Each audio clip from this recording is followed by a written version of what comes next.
কিছু মুখ সত্যি বড্ড ছোঁয়াচে, তাদের দেখলেই হঠাৎ কেমন অস্থিরতা নামে, যেন শরীরে নয় মনের ভেতরেই জ্বর চড়ে বসেছে। বাইরে থেকে সবটা স্বাভাবিক, কথা, হাসি, চলাফেরা সবটাই, অথচ ভেতরে ভেতরে থার্মোমিটারের পারদ নীরবে উঠতে থাকে। জলপট্টির মতো যুক্তি দিয়ে নিজেকে ঠান্ডা রাখার চেষ্টা করি, বলতে থাকি এ তেমন কিছু নয়, সামান্য অনুভূতি মাত্র।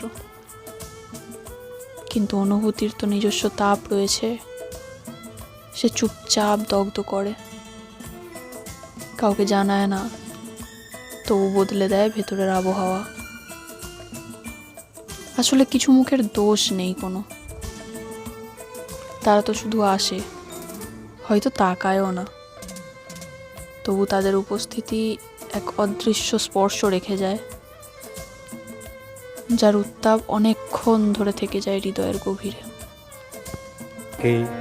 चुपके रात दिन